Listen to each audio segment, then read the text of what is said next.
یہ ذکر پہلے آ چکا ہے کہ لوط علیہ السلام سیدنا ابراہیم علیہ السلام کے بھتیجے تھے۔ سیدنا لوط علیہ السلام کے باپ کا نام ہاران تھا، جو تارخ یعنی آزر کے بیٹے تھے۔ اللہ تعالی نے لوط علیہ السلام کا پورے قرآن میں 27 بار ذکر کیا ہے۔ یہ ذکر 14 سورتوں میں متفرق مقام پر آیا ہے۔ آپ کا والد آپ کے بچپن ہی میں فوت ہو گیا تھا، اس لیے آپ نے اپنے دادا آزر کے گھر اپنے چچا ابراہیم علیہ السلام کے ہاں پرورش پائی۔ یہی وجہ ہے کہ ابراہیم علیہ السلام کو ان سے بے حد محبت تھی۔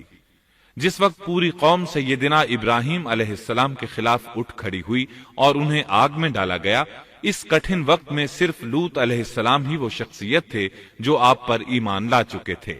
پھر جب ابراہیم علیہ السلام نے ہجرت کی تو لوط علیہ السلام نے بھی ان کے ساتھ ہجرت کی۔ اللہ تعالیٰ فرماتے ہیں کہ میں اپنے رب کی طرف ہجرت کرنے والا ہوں، وہ بڑا ہی غالب اور حکیم ہے۔ اس سے پہلے ہم ذکر کر آئے ہیں کہ جب ابراہیم علیہ السلام مصر سے فلسطین واپس چلے گئے تو آپ نے اپنے بھتیجے لوط کو سدوم بستی کی طرف بھیج دیا۔ یہ بحر مردار کے پاس ایک بستی تھی، تجارتی مرکز اور مسافروں کے لیے آرام کی جگہ تھی۔ یہ ایک کافر قوم تھی، ان میں ایک بھی مومن نہیں تھا۔ اللہ تعالیٰ فرماتے ہیں پس جتنے ایماندار وہاں تھے ہم نے انہیں نکال لیا، اور ہم نے وہاں مسلمانوں کا صرف ایک ہی گھر پایا۔ یہ سب لوگ کافر تھے، لوگوں میں سب سے زیادہ فاسق اور فاجر تھے۔ ان لوگوں نے ایسی برائیاں ایجاد کی کہ ان سے پہلے کائنات میں کسی نے نہ کی تھیں۔ چنانچہ اللہ فرماتے ہیں جب لوط نے اپنی قوم سے کہا تم ایسی فحاشی اور بے حیائی کا ارتکاب کرتے ہو جو جہانوں میں تم سے پہلے کسی شخص نے نہیں کی۔ پھر اللہ فرماتے ہیں کیا تم عورتوں کو چھوڑ کر مردوں سے حاجت پوری کرتے ہو، بلکہ تم حد سے بڑھنے والی قوم ہو۔ اس کام یعنی اغلام بازی اور جنسی بے راہ روی کو قوم لوط نے شروع کیا، لیکن بعض کہتے ہیں یہ تو فطری چیز ہے اور بعض کہتے ہیں یہ جنات سے شروع ہوئی۔ بہرحال یہ فسق و فجور اور گھناؤنا جرم اسی قوم سے شروع ہوا۔ فرشتوں کی زبانی اللہ تعالی نے فرمایا فرشتوں نے کہا کہ ہم گناہگار قوم کی طرف بھیجے گئے ہیں۔ پھر کہنے لگے مگر خاندان لوط کہ ہم ان سب کو تو ضرور بچا لیں گے، سوائے اس کی بیوی کے کہ ہم نے اسے رکنے اور باقی رہ جانے والوں میں مقرر کر دیا ہے۔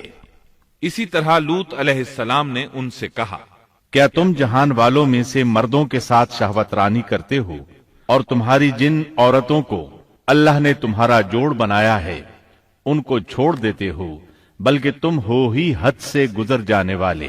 اللہ تعالیٰ نے قرآن میں کتنے ہی مقامات پر اس گناہ کی برائی اور قباحت بیان فرمائی ہے، اس لیے کہ یہ نہایت سنگین اور گھناؤنا جرم ہے۔